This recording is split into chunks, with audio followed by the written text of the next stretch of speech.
22번에 공원을 보십니다. 공원. 일반 공중의 보건, 휴양, 정서 생활. 보건, 휴양, 정서 생활이 키워드예요. 보건, 휴양, 정서 생활. 그렇다면 묘지 공원은 공원일까요? 아닐까요? 아닙니다.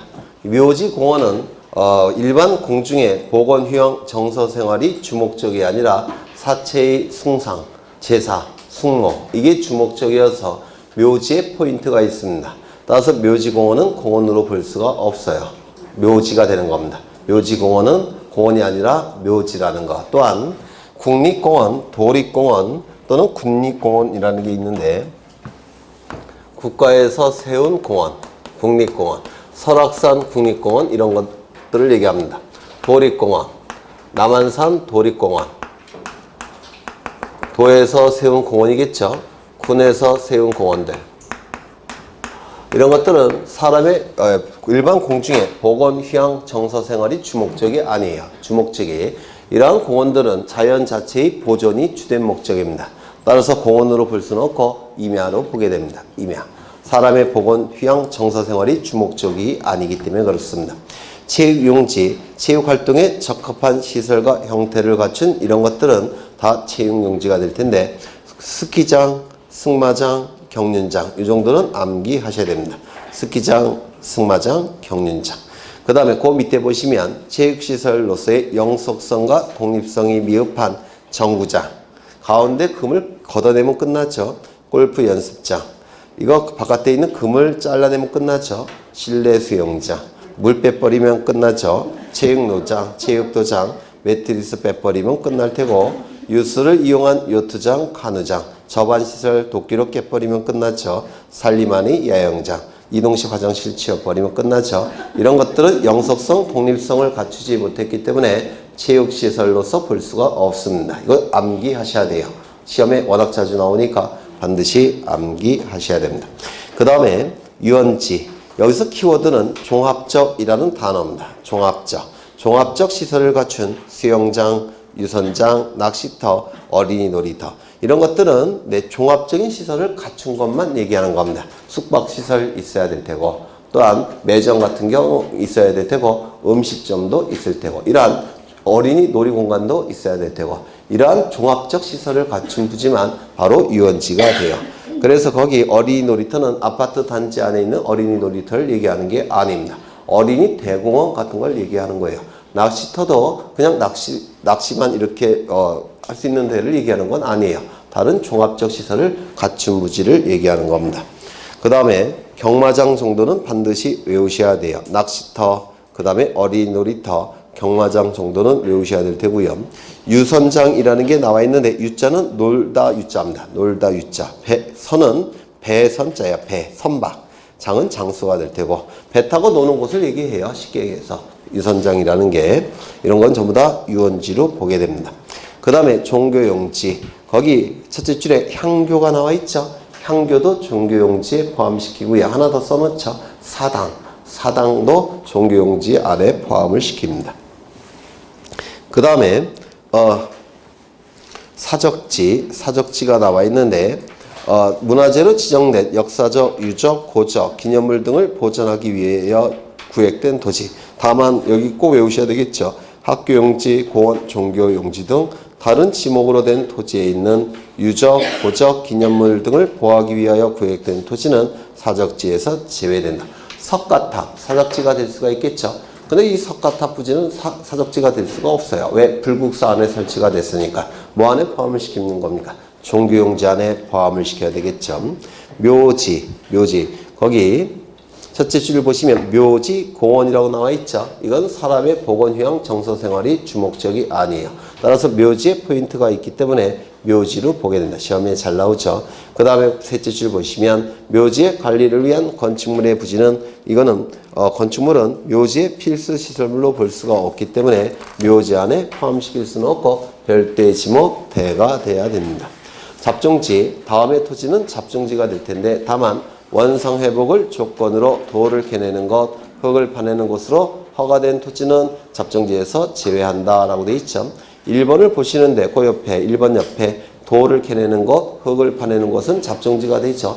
근데 원상회복을 조건으로 한다면 잡종지가 될 수는 없다는 겁니다.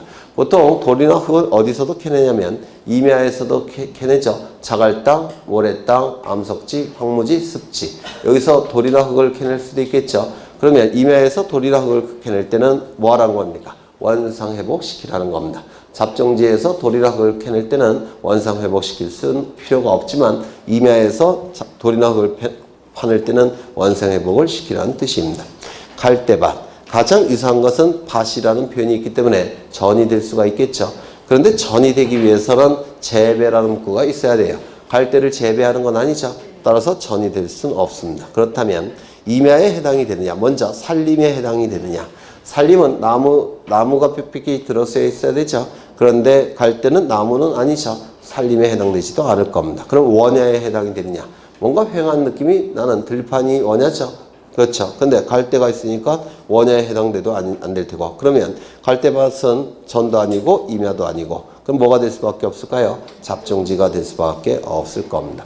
27개에 해당되지 않는 건 전부 다 잡종지예요. 그렇다면 실외에 물건을 쌓아두는 것. 물건을 쌓아두는 곳이라는 표현이 있으니까 창고용지가 될 가능성이 있을 텐데 실외라는 표현이 있기 때문에 창고용지가 될 수는 없겠죠. 그래서 27개에 해당되는 것은 가장 유사한 건 창고용지인데 창고용지에 해당되지 않는다면 잡종지가 될 수밖에 없을 겁니다. 야외시장, 시장이라는 표현이 있으니까 점포에 해당되겠죠. 그러면 대가 될 가능성이 있을 텐데 대라고 볼 수는 없어요. 왜? 야외라는 표현이 있으니까. 점포가 아니죠. 가장 유사한 건 대인데 대가 아니라면 뭐가 되겠습니까? 잡종지가 될 수밖에 없다는 겁니다. 비행장, 가장 유사한 것은 주차장이겠죠. 근데 주차장으로 볼 수는 없어요. 비행기가 슬퍼하겠죠. 가격차가 얼만데. 그래서 가장 유사한 건 주차장인데 주차장이 될 수 없다면 이것도 잡종지가 될 수밖에 없다는 겁니다. 공동우물 아까 보셨죠? 잡종지가 될 수밖에 없을 겁니다. 영구적 건축물 중 변전소, 송신소, 수신소. 영구적 건축물이라는 표현이 있으니까 대가 될 가능성이 있을 텐데 대가 되기 위해서는 영구적 건축물 중 주거, 사무실, 점포, 문화시설이어야 되죠. 이거는 대가 될 수는 없어요. 그러면 27개 중에서 가장 유사한 건 대인데 대가 아니라면 이것도 잡종지가 될 수밖에 없을 겁니다. 성리시설, 가장 유사한 것은 주유소가 되겠죠. 그런데 주유소가 될 수는 없어요. 판매와 관련이 없으니까. 또한 강천지에서는 제외시킨다고 했죠. 강천지가 될 수도 없습니다.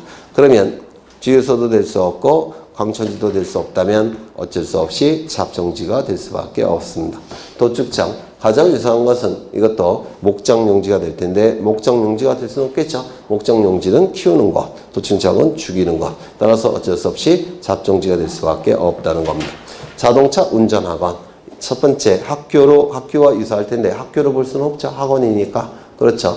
두 번째 주거 대가 될 수 있느냐. 이게 문제가 되는데 주거, 사무실, 점포, 문화시설. 여기에 해당되는 게 있을까요? 없겠죠. 따라서 자동차 운전학원은 유사한 건 학교용지나 대가 될 텐데 학교용지도 될 수 없고 대도 될 수 없으니까 이건 잡종지가 될 수밖에 없다는 겁니다.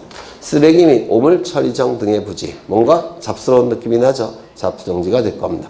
키워드는 3번이에요. 다른 지목에 속하지 않는 토지는 전부 다 잡종지 안에 포함시키겠다는 겁니다. 이 잡종지도 시험에 잘 나오니까 꼭 기억해 두셔야 돼요. 그래서 이 지목에서 두 문제 정도가 출제가 되는데요. 단서 규정이 주로 출제가 되니까 단서 규정을 자꾸 보시면 돼요. 네. 그 다음에 면적.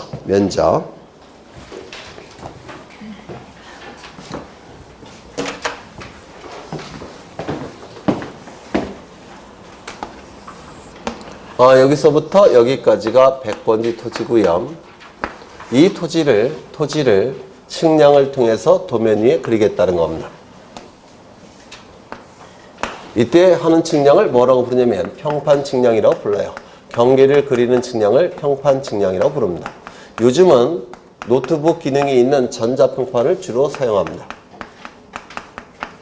이때 전자평판 측량을 통해서 도면 위에 저 100번지 토지를 그릴 때는요. 이 토지를 위에서 내려다 봤을 때 그 모양이 그려지는 겁니다. 위에서 내려다 봤을 때 그 모양을 전자평판 측량을 통해서 여기다가 그려 넣게 될 겁니다.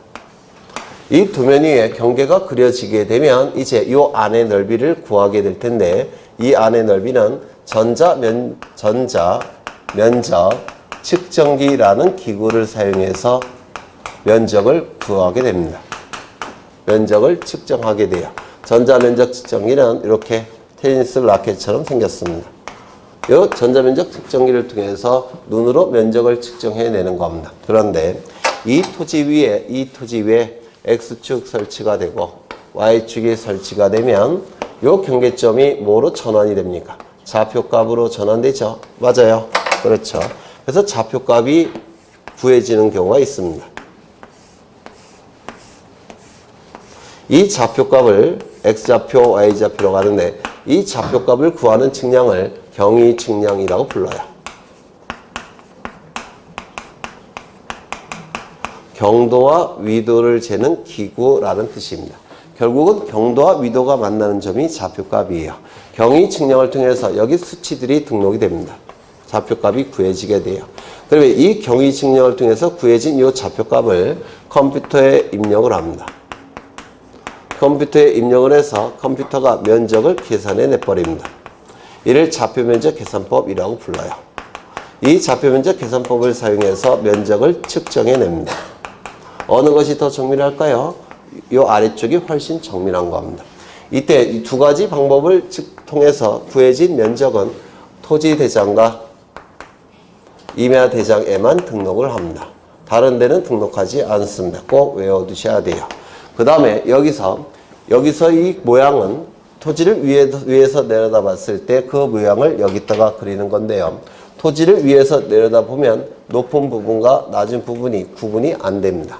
구분이 안 되니까 결국은 토지를 위에서 내려다 봤을 때 그 모양은 바로 이 부분이 도면 위에 그려지는 겁니다. 이 부분이 도면 위에 그려지게 되면 여기서 면적을 측정해내게 돼요. 따라서 이 도면 위에 그려진 면적을 통해서 도면 위에 그려진 그림을 통해서 면적을 구해내면 그 면적은 수평 면적이 될 수밖에 없더라는 겁니다.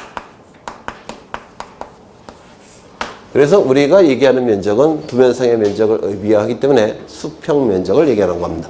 그런데 보통 사람들이 사용하는 면적은 여기겠죠? 여기를 사용하는 거 아닙니까? 이를 경사 면적 또는 지표상의 면적이라고 불러요. 그리고 도면 위에 그려지는 면적은 이 면적입니다. 수평 면적, 도면상의 면적 이렇게 얘기를 할 겁니다. 그러면 실제로 이용하고 있는 경사 면적, 지표상의 면적과 도면 위에 그려진 면적은 어느 게 더 넓겠습니까? 이렇게 될 겁니다. 이건 더 좁을 거예요. 그래서 지적분부에 등록된 면적은 실제 이용하는 넓이보다 더 적은 면적이 등록이 됩니다. 되셨을까요? 네. 이러한 내용이 나오게 될 거예요. 그래서 면적은 수평 면적을 의미하게 되는데요. 제곱미터 단위를 쓰겠죠. 이것도 출제가 된 적이 있어요. 전자 면적 측정기를 통해서 면적을 측정하는 것은 어떠한 측량과 연결되어 있다고요? 전자평판 측량 또는 평판 측량. 좌표 면적 계산법을 사용해서 면적을 측정하는 것은 어떠한 측량과 연결되어 있을까요? 경위 측량. 이것도 출제가 된 적이 있습니다. 그 다음에 면적의 결정 및 측량 계산의 끝수철이 나와 있는데 이거 오래간만에 한번 해보죠. 우리 공간정보법에서는 축척이 총 7가지가 존재하죠. 축척이 총 7가지가 존재합니다. 먼저 도면의 축척은 500분의 1 도면이 있고요. 600분의 1 도면이 있는데 이걸 뭐라고 부르죠? 대축척이라고 부릅니다. 그 다음에 1000분의 1, 1200분의 1 외우셔야 돼요. 2400분의 1, 3000분의 1, 6000분의 1 이걸 소축척의 도면이라고 불러요. 소축척. 그러면 대축척의 도면과 소축척의 도면을 비교해보면 경계가 어느 것이 좀 더 정밀할까요? 대축척 도면이 훨씬 정밀하겠죠. 그럼 대축척 도면에서 면적을 측정해내는 것이 더 정밀하게 됩니다. 맞아요. 대축척 도면 위에서 면적을 측정하는 것이 더 정밀하게 면적을 구해낼 수가 있습니다. 소축척 도면에서 면적을 측정한다면 정밀도는 더 떨어지겠죠. 그런데 경계점 좌표 등록부가 있다면 도면을 가지고 면적을 측정해낼까요? 좌표 등록부 가지고 면적을 측정해낼까요? 그렇죠. 좌표 면적 계산법을 쓰겠죠. 왜? 더 정밀하니까. 따라서 소축척일지라도 도면이 소축척일지라도 경계점 좌표 등록부가 있다면 도면을 가지고 면적을 측정하는 게 아니라 좌표 등록부 가지고 좌표값을 가지고 면적을 측정하기 때문에 경계점 좌표 등록부가 있다면 도면이 대축척인지 소축척인지는 의미가 있습니까? 없습니까? 없어요. 도면 갖고 측정하지 않으니까. 좌표 등록부가 있다면 좌표값 가지고 면적을 측정하니까 당연히 정밀하게 나올 겁니다. 그러면 이때는 경계점 좌표 등록부도 없는 상태에서 소축척의 도면 가지고 면적을 측정할 때 정밀도가 떨어질 겁니다. 맞아요? 그렇죠. 이때 면적이 정밀하게 나온다는 얘기는 지적공부의 면적을 상세하게 등록한다는 뜻입니다. 상세하게 등록한다는 얘기는 소수점 첫째 자리까지 구해서 지적공부에 등록한다는 뜻이에요. 이쪽은 덜 상세하게 등록하겠죠. 덜 상세하게 등록한다는 얘기는 1의 자리까지만 구해서 지적공부에 등록한다는 뜻입니다. 이때 지적공부에 등록이 될 텐데 면적이 등록되는 지적공부는 딱 두 개라고 했죠. 뭐가 있습니까? 토지대장과 임야대장에만 면적을 등록합니다. 다른 데는 면적을 등록하지 않습니다. 그럼 소수점 첫째 자리는 뭐고 1의 자리는 뭐냐면 수치가 1234.56이라는 수치가 나오면 여기가 1000의 자리, 여기는 100의 자리, 여기는 10의 자리, 1의 자리, 여기는 소수점 첫째 자리, 여기는 소수점 둘째 자리 이렇게 얘기를 할 겁니다. 그러면 소수점 첫째 자리까지 구한다는 얘기는 여기까지 구해서 등록한다는 뜻이에요. 그렇겠죠? 이때 가장 끝에 있는 요 수를 끝수라고 불러요. 끝수를 어떻게든지 처리해야 될 겁니다. 처리해서 여기까지 등록해야 된다는 겁니다. 1의 자리까지 구해서 등록한다는 얘기는 여기까지 구해서 등록한다는 뜻이에요. 그렇다면 이 끝수는 두 자리가 나오죠. 이 끝수를 어떻게든지 처리를 해야 될 겁니다. 이를 끝수 처리라고 불러요. 끝수 처리.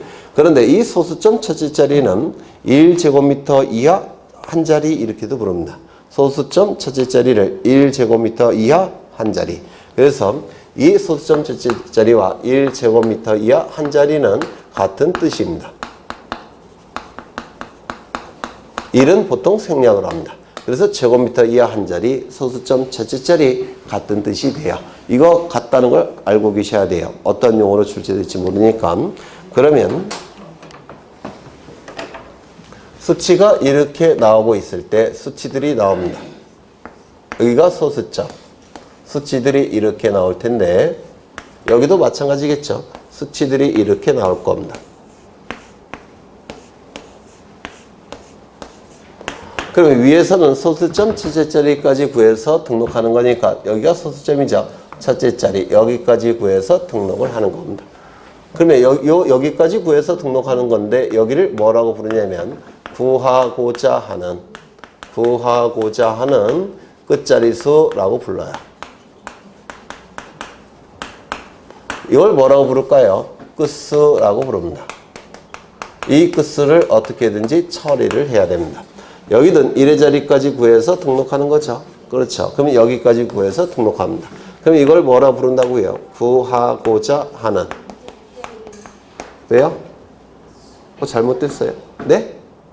1제곱미터 이하 한 자리가요? 네. 이거예요. 1제곱미터 이하 한 자리. 1제곱미터 이하 한 자리. 소수점 첫째 자리. 같은 뜻이에요. 네. 그러면 이제 구하고자 하는 끝자리수 이렇게 부르죠. 1제곱미터 이하. 이하는 1제곱미터 이하 한 자리. 1제곱미터 이하 둘째 자리. 이렇게 불러요. 네. 이걸 말한다고요? 1제곱미터 이하 한 자리가? 아니에요. 이거 맞아요. 네. 그러면 구하고자 하는 끝자리수 이렇게 얘기하고요. 그러면 이걸 뭐라고 얘기합니까? 끝수라고 얘기하겠죠. 이 끝수를 어떻게든지 처리를 해야 됩니다. 이 끝수를 처리하는 방법은 두 가지가 있는데요. 4,4,5입이라는 게 있습니다. 이 4,4,5입에서 이 사자는 버릴 사자예요. 이건 넉사자고 4까지는 버린다라는 뜻입니다. 그리고 5부터 올린다. 이걸 4,4,5입이라고 불러요. 요 입은 편입한다. 앞자리로 편입시킨다라는 뜻이에요. 올린다라는 뜻입니다. 두 번째, 5, 4, 5입이라는 방식이 있습니다. 5를 버리는 경우도 있고 5를 올리는 경우도 있다는 겁니다. 이걸 5, 4, 5입이라고 불러요. 그런데 이쪽보다 더 정밀하답니다. 왜 정밀한지는 저도 잘 몰라요. 그런데 이게 정밀하니까 공학계통, 특히 측량은 5, 4, 5입을 사용한다고 합니다. 요거를. 그럼 이제 5, 4, 5입은 5를 버리는 경우도 있고 5를 올리는 경우도 있는데 기준이 뭐가 되는 겁니까? 5가 되는 거예요. 기준이 5.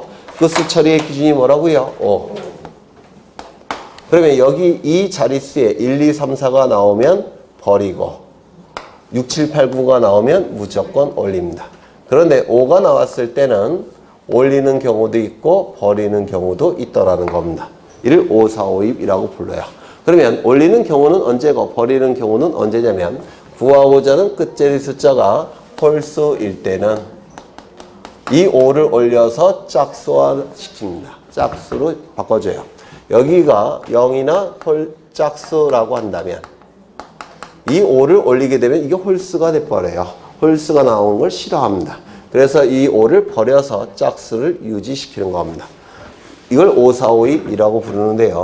예를 들면 123.57이 나왔습니다.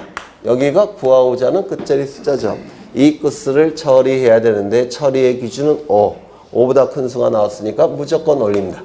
123.6으로 등록하는 겁니다. 123.52가 나왔다는 겁니다. 여기가 구하고자 하는 끝자리 숫자죠. 끝수를 처리해야 되는데 기준은 5. 5보다 작으니까 버리겠죠. 123.5로 등록하는 겁니다. 123.55가 나왔다는 겁니다. 구하고자 하는 끝자리 숫자는 여기죠. 이 끝수를 처리해야 되는데 처리의 기준은 5. 딱 5가 나왔으니까 구하고자 하는 끝자리 숫자 갖고 판단하겠죠. 홀수니까 홀수 나온 걸 싫어해요. 그럼 올려줄 겁니다. 123.6으로 등록합니다. 123.65가 나왔다는 겁니다. 구하고자 하는 끝자리 숫자는 여기. 끝수를 처리해야 되는데 처리의 기준은 5. 5가 나왔으니까 이거 갖고 판단하겠죠. 짝수가 나왔으니까 5를 어떻게 할까요? 버립니다. 123.6으로 등록을 하는 겁니다. 그런데 만약에 이 끝수가 두 자릿수로 구성되어 있다면 끝수가 두 자리 숫자로 구성되어 있을 때는 5형을 기준으로 합니다. 5형보다 크면 올리고 5형보다 작으면 버리게 될 거예요. 그러면 5형을 기준으로 한다면 123.551이 나왔다는 겁니다.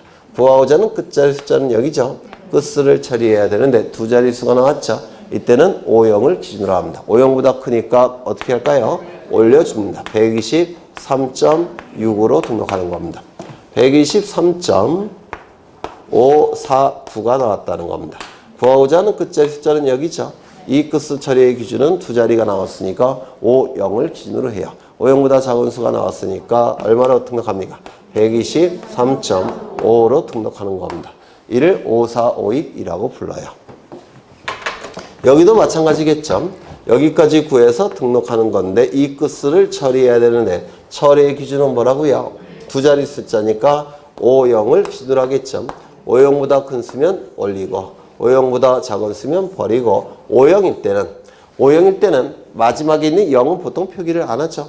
5형이라는 얘기는 5라는 뜻이에요. 그때는 구하고자 하는 끝자리 숫자가 홀수일 때는 올려서 짝수화시키고 0일 때는 0이나 짝수일 때는 5를 버려서 짝수를 유지하게 될 겁니다. 이를 5, 4, 5입이라고 불러요. 그렇다면 123.2가 나왔다면 얼마로 등록할까요? 여기까지 구하는 거니까 5보다 작은 수가 나왔죠. 얼마로 등록합니까? 123. 123.7이 나왔다는 겁니다. 여기가 구하고자 하는 끝자리 숫자죠. 5를 기준으로 하죠. 5보다 크니까 124. 125가 나왔다는 겁니다. 여기가 구하고자 하는 끝자리 숫자고 끝수는 5가 나왔죠. 네, 어떻게 됩니까? 124로 등록하겠죠. 맞아요. 124.5가 나왔습니다. 얼마로 등록할까요? 124. 123.51이 나왔다는 겁니다. 여기가 구하고자 하는 끝자리 숫자죠. 끝수는 두 자리네요. 5형보다 크죠? 124. 4. 123.49가 나왔다는 겁니다. 얼마일까요? 123. 이렇게 등록하는 겁니다. 이를 545입이라고 불러요. 그런데 수치가 얼마로 나왔느냐면 0.001제곱미터가 나왔습니다. 수치가. 그런데 소수점 첫째 자리까지 구해서 등록해야 되죠. 소수점 첫째 자리는 여기에요. 그렇다면 0.0제곱미터로 등록할 수 있느냐? 이건 안 돼요. 왜냐면 면적은 절대로 0이 될 수가 없습니다.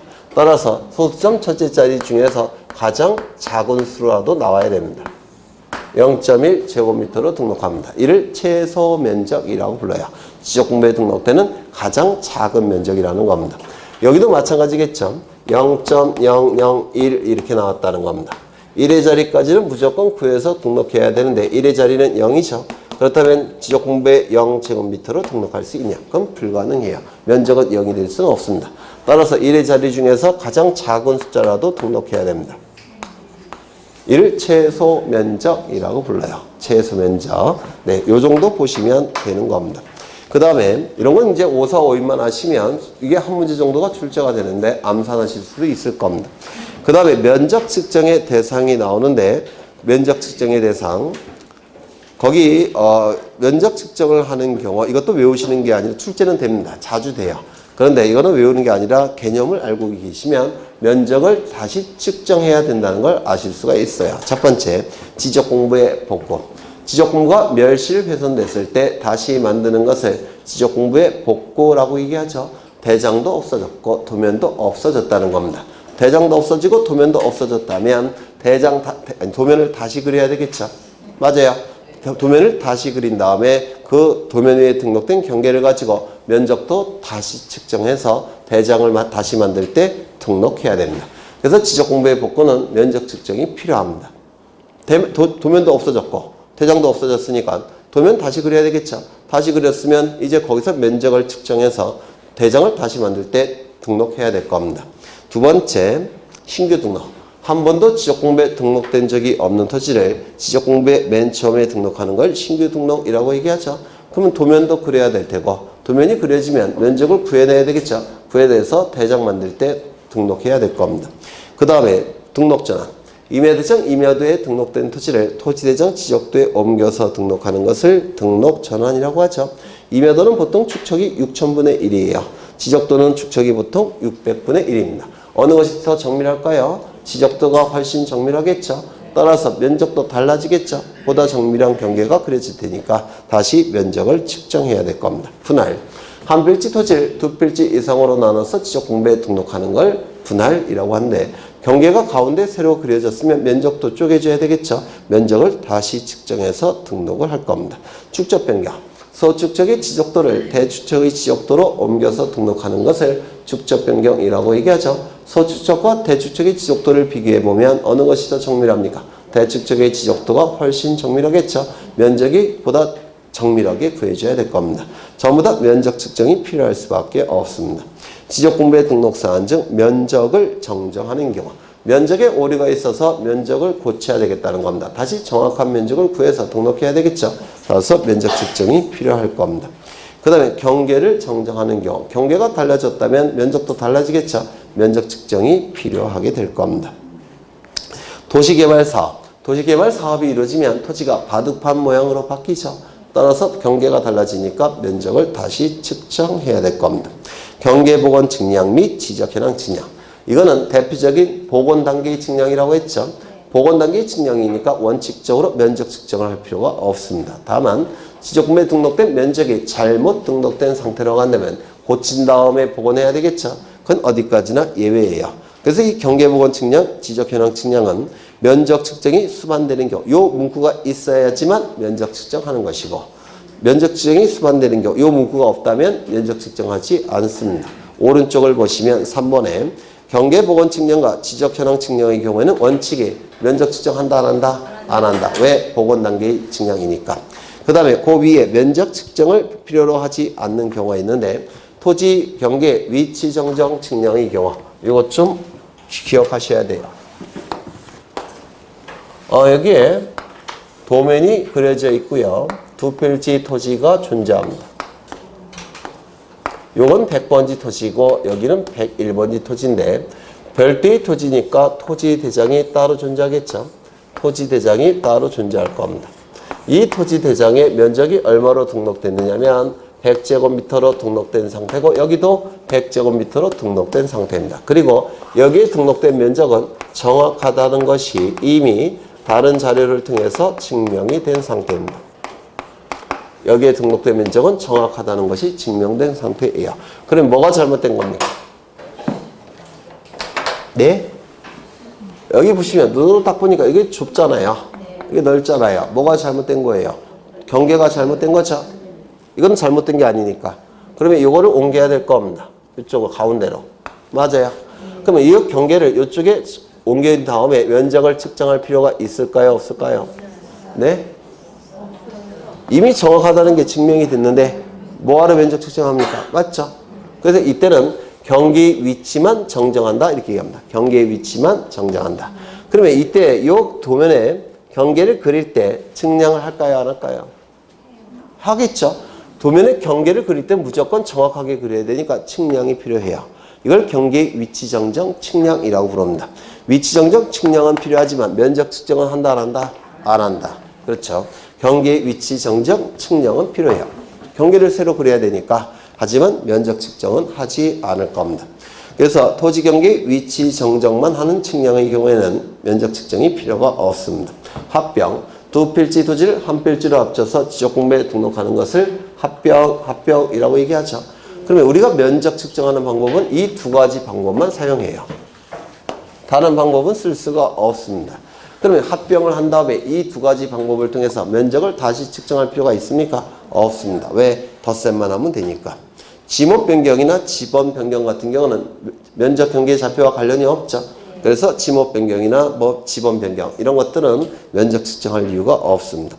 도면을 재작성하는 경우. 도면 중에서 원도라는 도면이 있어요. 이건 도면이라는 뜻이고요. 그 다음에 이것은 근원원자예요. 근원적인 도면. 그래서 이 원도라는 도면은 투명한 아크릴판으로 되어 있습니다. 투명한 아크릴판으로 되어 있고요. 지적소관청이 보관하고 있어요. 투명한 아크릴판으로 된 원도라는 도면인데요. 가장 근원이 되는 도면이라는 뜻이에요. 도면이 시간이 많이 흘러가면 경계가 지워지는 경우도 있겠죠. 시간이 많이 흘러가면. 맞아요. 또는 종이로 된 도면 같은 경우는 습기를 먹게 되면 이게 휩니다. 거기 그려진 경계가 휘어요. 그러면 도면의 공식능이 떨어질 때 다시 작성하는 경우가 있는데 이거를 도면을 재작성한다라고 불러요. 도면을 다시 작성하는 경우가 있는데 어떻게 작성하냐면 이 투명한 아크릴판으로 된 원도를 위에 떠올려 놓고 그 다음에 아래쪽은 약품 처리한 하얀 종이를 밑에 아래쪽에 놓습니다. 그리고 위에서 빗을 내려줘요. 원도 위에 여기 위에 원도 그 다음에 약품 처리된 하얀 종이 그러면 위에서 빗을 내려치면 약품 처리가 되어 있으니까 그 경계들이 자동적으로 그려집니다. 이를 도면의 제작성이라고 불러요. 그러면 이러한 도면의 제작성의 경우에는 면적이 달라집니까? 안 달라집니까? 안 달라져요. 면적 측정할 필요가 있겠습니까? 없다라고 얘기합니다. 이런 것들은 다 개념 자체가 면적을 측정할 이유가 없는 경우입니다. 3번 경계보건 측량과 지적현황 측량은 보건 단계의 측량이니까 면적 측정을 하지 않는다고 했죠. 이거 기억나셔요? 등록할 때의 측량 방법과 보관할 때의 측량 방법은 동일한 측량 방법을 쓴다는 거. 두 번째는요. 검사 측량을 하지 않는다는 거. 지적 공부 정리할 이유가 없다는 거. 면적 측정을 할 필요가 없다는 거. 이게 보건 단계의 측량의 특징이라고 했죠. 그 보건 단계의 측량 대표적인 거 두 가지 뭐가 있죠? 경계 보건 측량과 지적 현황 측량. 그 다음에 그 밑에 지상 경계의 결정 나와 있는데 이 지상 경계의 결정은 무조건 출제가 된다고 생각하셔야 돼요. 1번 다 외우기 시점. 연속해서 접하는 토지 간에 높낮이 차이가 없을 때는 구조물의 어디? 중앙. 높낮이 차이가 있을 때는 무너지지 않는 하단부. 도로, 구고 등의 토지에 절토된 부분이 있는 경우에는 상단부까지 관리해야 된다고 했죠. 따라서 경계는 상단부. 해면 또는 수면에 접하는 경우에는 평균의 수면이 아니라 최대 만조의 최대 만수의. 제방 등을 토지에 편입하여 등록할 때는 안쪽 어깨가 아니라 바깥쪽 어깨. 그리고 이 구조물의 소유자가 다른 경우에는 이러한 원칙에 따르지 않고 소유권에 따라 지상 경계를 결정한다고 했는데 기억나셔요? 네. 나시죠? 그 다음에 지상 경계점에 경계점 표지를 설치한 후 측량할 수 있는 경우는 이렇게 나와 있는데 1번부터 이거 다 외우시면 좋겠지만 외우기는 힘들겠죠. 너무 많으니까 1번부터 6번까지 공통된 단어가 있는데 뭘까요? 분할. 분할을 할 때는 정확하게 분할을 해야 되겠죠. 정확하게 분할하기 위해선 측량이 필요할 겁니다. 측량을 하기 위해선 지상 경계점에 경계점 표지를 설치해야 돼요. 그래서 지상 경계점에 경계점 표지를 설치해서 정확하게 측량해서 분할하라는 뜻입니다. 그래서 1번부터 6번까지 공통된 단어가 뭘까요? 분할. 네, 요 정도만 기억해 두셔도 될 것 같아요. 그 다음에 3번을 보시면 분할에 따른 지상 경계의 결정이 나와 있는데 분할에 따른 지상 경계의 결정. 이것도 시험에 대단히 잘 나오죠.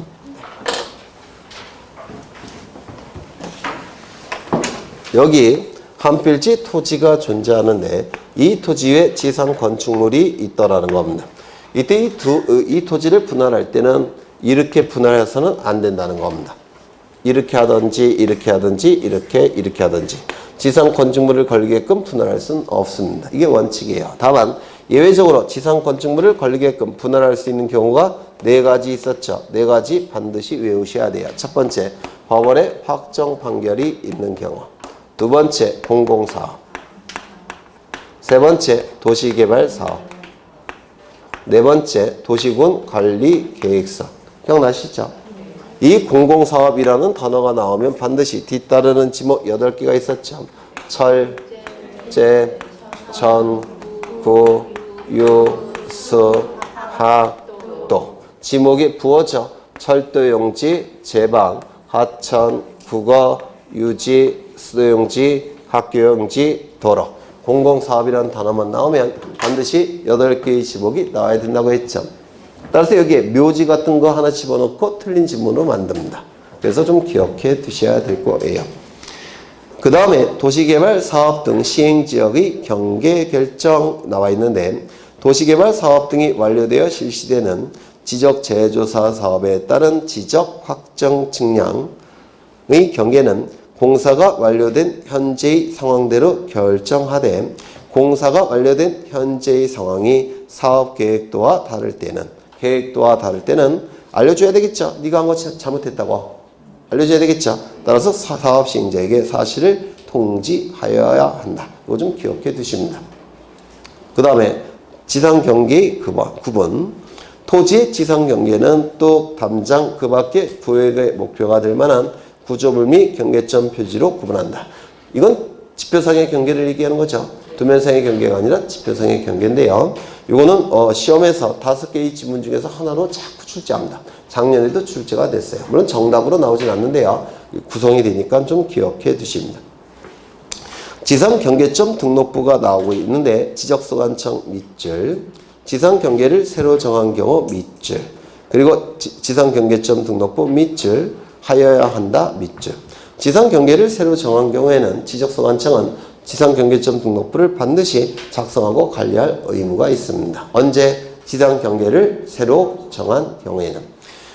등록사항을 반드시 외우셔야 되는데 먼저 이 지상경계점 등록부는 어느 행정구역에 있는 몇 번지 토지에 관한 지상경계점 등록부라는 걸 표시해야 되겠죠. 따라서 이름표 역할을 하는 소재 지번은 반드시 등록돼야 될 겁니다.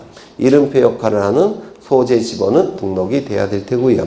두 번째, 지상 경계점 등록부입니다. 그렇다면 가장 중요한 경계점에 관한 정보는 뭘까요? 좌표값이에요. 따라서 경계점 좌표값도 등록이 돼야 되겠지만 좌표 등록부는 항상 만들어지는 건 아니죠. 지적 확정 측량 CC지역, 축척 변경 측량 CC지역에서만 좌표 등록부가 작성이 돼요. 그렇다면 지적 확정 측량 CC지역, 축척 변경 측량 CC지역에서만 이 경계점 좌표값이 지상 경계점 등록부에 등록되겠죠. 가로 안에 있는 것도 외우시라는 겁니다. 그 다음에 나머지 것들은 두 문자를 따서 외워달라고 부탁을 드렸는데 위치 설명도 위설 지목, 공부상의 지목과 실제 이용 지목. 사파, 사진 파일. 종류 및 위치, 종위. 외워두셔야 돼요. 워낙 자주 출제가 되니까 위설, 지목, 사파, 종이 이렇게 외우시라고 부탁을 드린 적이 있습니다. 넘기겠습니다. 이제 지적 공부를 보실 건데요. 지적 공부.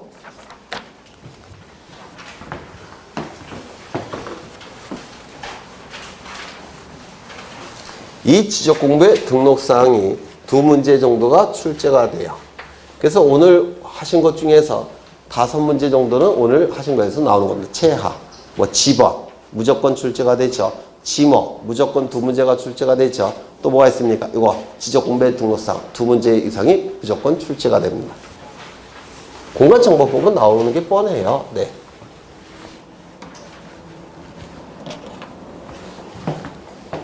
여기 한 필지 토지가 존재할 테고 이 토지에 관한 정보가 조사와 측량을 통해서 수집이 될 겁니다. 이때 이 정보는 주된 정보는 뭐죠? 토지 표시에 관한 정보가 주된 정보가 되겠죠. 토지 표시에 관한 정보는 소재, 지번, 지목, 면적, 경계, 좌표값이 있을 겁니다. 이게 주된 정보로서 토지 표시에 관한 정보가 될 테고 부수적인 정보로서 소유자에 관한 정보도 수집이 되죠. 소유자에 관한 정보는 이름, 주민번호, 주소가 될 겁니다. 이때 이 수집된 정보는 지적공부라는 공적인 장부에 토지 표시에 관한 정보가 주된 정보로서 소유자에 관한 정보가 부수적인 정보로서 지적소관청에 의해서 등록이 될 테고 그리고 관리가 될 테고 궁극적으로는 주권자인 국민에게 그 정보는 공시가 이루어지게 될 겁니다. 이를 지적제도라고 불렀습니다.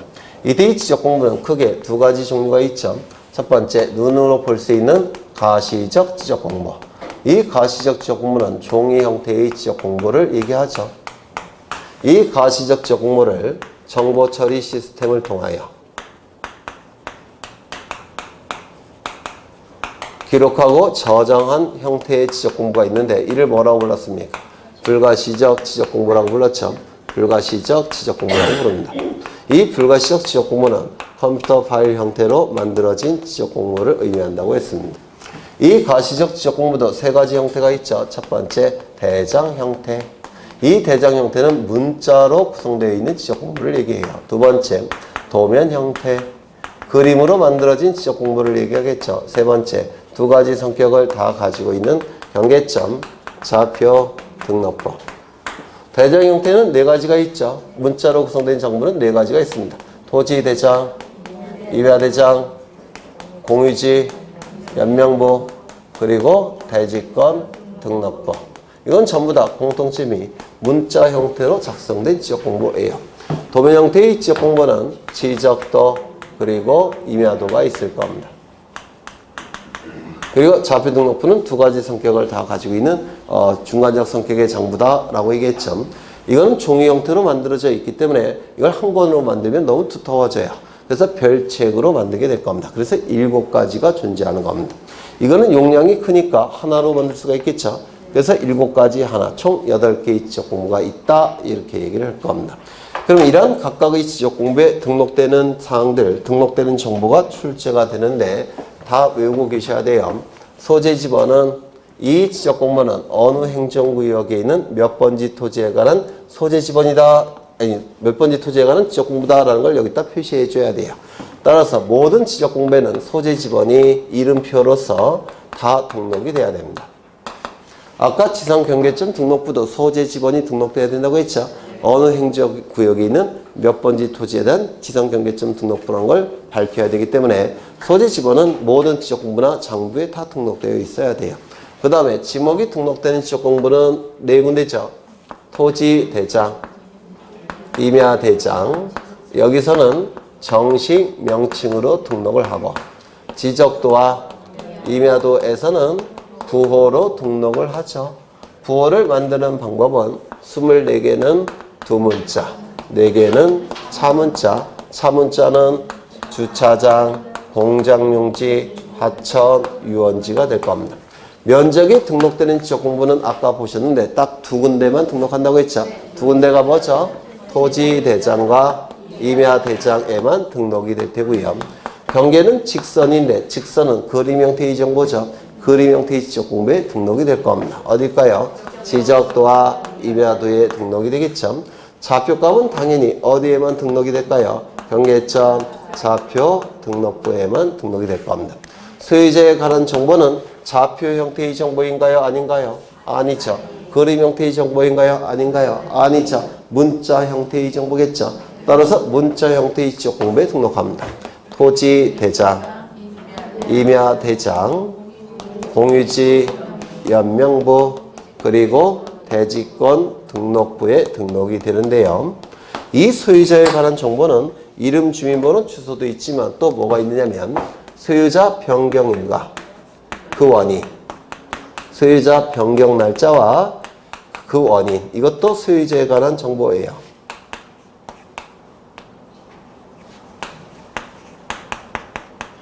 따라서 이것도 여기 네 군데 등록이 이루어집니다. 특히 소유자 변경일과 그 원인은 여기서 집중적으로 출제합니다. 공유지의 명부와 대지권 등록부에 등록되는 내용으로서 자주 출제가 돼요. 하나 더, 이 공유지 연명부와 대지권 등록부는 특수한 정보를 담고 있는 특수한 장부라고 했죠. 따라서 여기에 등록된 토지는 여기에도 등록되어 있습니다. 여기에도. 공유지 연명부와 대지권 등록부가 있는 토지도 여기도 같이 등록을 해야 됩니다. 그런데 여기에 토지대장, 임야대장은 문자 형태로 구성된 장부라고 했죠. 그런데 토지의 모양을 이거 갖고는 알 수가 없겠죠.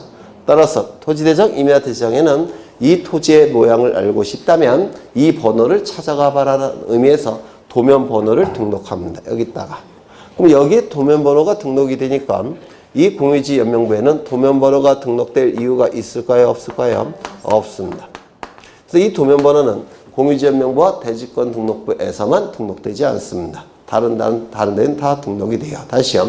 도면 번호는 어디에만 등록이 안 된다고요? 공유지 연명부와 대지권 등록부에서는 등록되지 않습니다.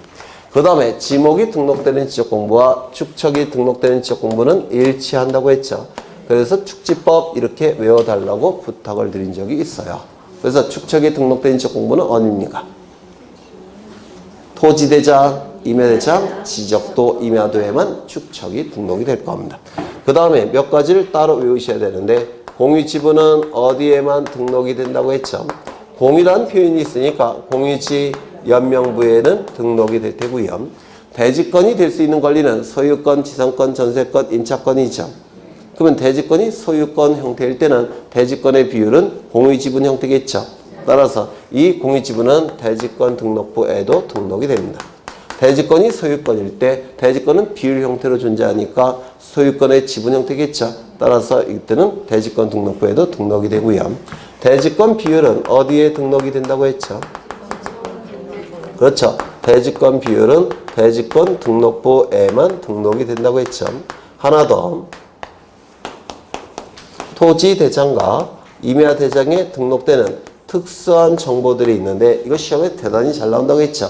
토지대장과 임야대장에 등록되는 특수한 정보 세 가지만 외워달라고 했는데 첫 번째, 토지 이동 사유. 두 번째, 등급. 세 번째, 공시지가. 개별 공시지가. 이 정도는 좀 외워달라고 부탁을 드렸습니다. 워낙 시험에 잘 나오니까. 그렇죠. 그러면 이 정도 외우시면 거의 다 득점이 되셔요. 두 문제가. 외우실 수 있을까요? 네, 있다고 간주하고 잠시 쉬겠습니다.